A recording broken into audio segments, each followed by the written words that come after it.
want to warn you guys, there's a huge mistake you can make with the companions. I want to let you guys know right off the bat what that is before I go and discuss the companions. Companions are extremely confusing. I'm going to try to break down all of the companions, which ones are good, which ones are bad, as well as what to do and what not to do with the companion system. If that sounds interesting, consider liking the video if that's the video you're looking for, and consider subscribing to this channel for more similar content.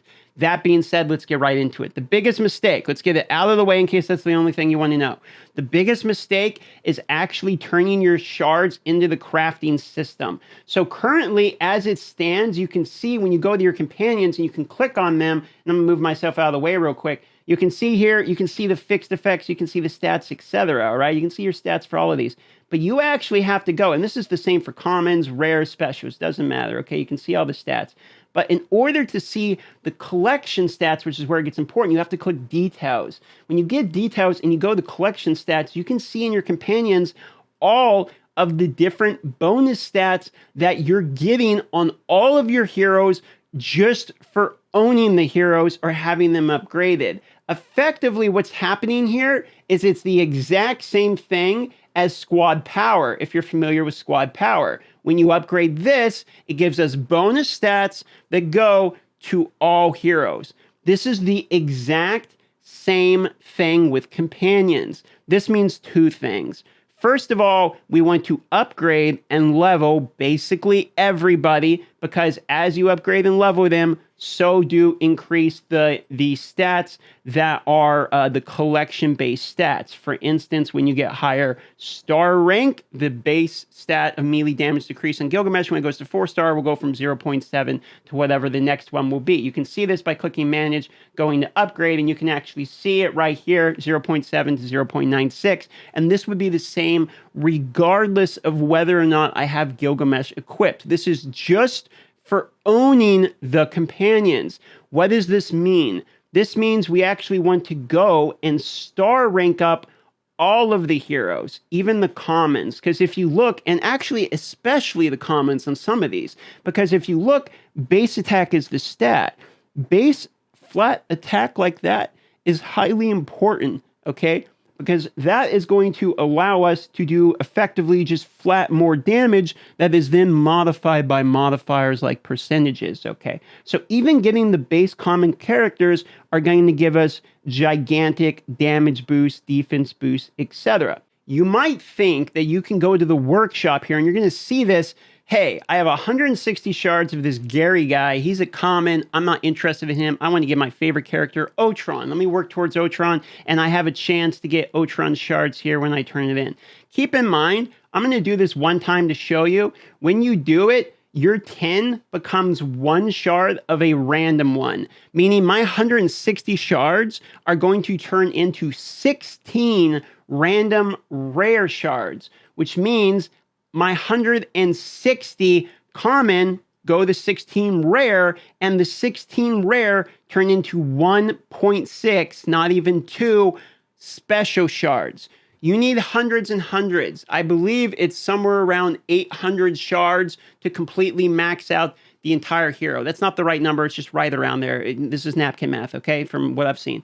For that reason, that's like, guys, that's like 80,000 common shards. You're not going to get that many. It's a complete waste. So what's actually way better to do is straight up upgrade your companions. Because when you look at your companions, like I showed earlier, with the companion stats going up, that is way better progress than you would ever make trying to turn your commons into the other ones. And the thing is, you need so many shards that unless you're like a heavy thousands of dollars a month well, you're never going to max out all these commons anyway. So it's better just to save literally everything and straight up ignore the crafting unless you're trying to do one thing in particular. And that's where we start talking about like the active skills, right? So all of these people have different active skills. The active skills can be used in combination with other stuff. So I have a guard break build, and when people are guard broke, I can then start stunning them and stuff like that. So if you have one build in particular, a lot of people are going to be trying to run Yondu, for instance. If you have one hero in particular you're trying to max out for your particular build, I can understand maybe crunching stuff in the workshop for that. But guys, it's literally, it's 100 common shards for one random shard of a special. Okay, 100 to 1 is the ratio. So do not get baited by the workshop and do not misunderstand what the collection bonus is. The collection bonus you're getting on everyone. So just leveling all these heroes is huge. Plus, look, the commons have stamina recovery, which is a huge part of damage output. Having enough constant stamina or mana, basically, to even be able to cast your moves, which allow your boots to build things like cooldown, increase, etc. You can see a lot of these are HP, defense, attack, defense, attack. These are all great stats. Stamina recovery starts on some of the rare, but even some of the commons have stamina recovery, like you saw here.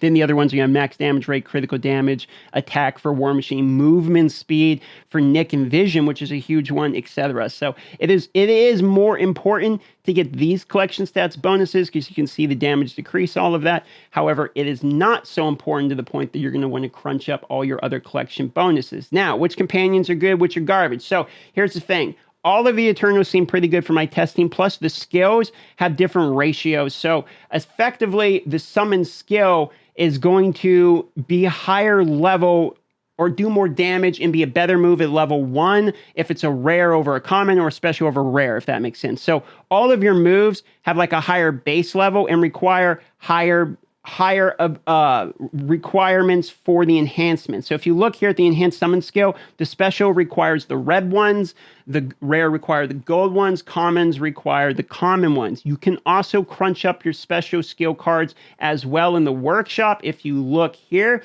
you can crunch these up. It's 10 for 1. It's 100% chance. So this is one thing you could do because the skill cards are actually kind of a pain in the booty to get. So which companions are good? Which ones are trash? Well, the Eternals are all good.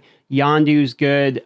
Vision, I haven't got a chance to test yet. I have Nick Fury. He's effectively just a defensive shield type of guy. And here's the thing. I've been doing PvP with these heroes, and it's definitely going to rebalance and change the way PvP works.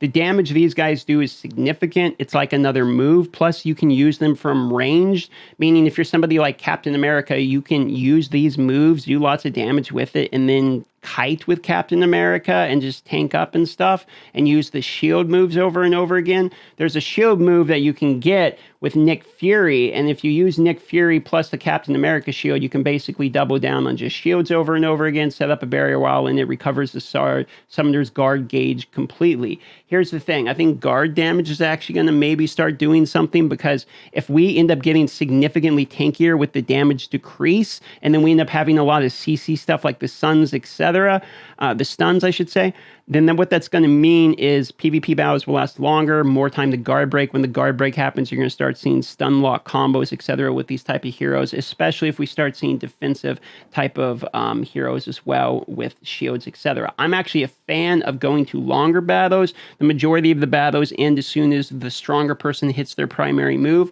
So in my opinion, having these other heroes mix up the PvP is hilarious, and I'm a fan. Now, PvP is completely different than it used to be, so I don't have a guide on that or anything like that. I got to go test it out, do a bunch of testing. I actually don't even have PvP gear because I'm kind of focusing on the supervillain stuff at the moment. I kind of want to keep running the Eternals. The Eternals looks really interesting, and it seems like moving into the future, they're actually going to be handing out titles based upon who's first on the server. So I think that'd be kind of cool to try to get first in the server for stuff like that. I don't know if I'm going to go for it just because I'm not going to spend, tens of thousands of dollars, but it is still kind of a cool thing to do regardless. Keep in mind, there is a pretty good amount that you can do right now to get free companion summoning tickets. So if you are at all interested in the companion summoning, go for the event, get yourself your free ones. You can see it's 10 shards whenever you already have the hero. There's multiple animations. If you see Groot, you got yourself a special, okay? That's how you know. Other than that, I'm just skipping through.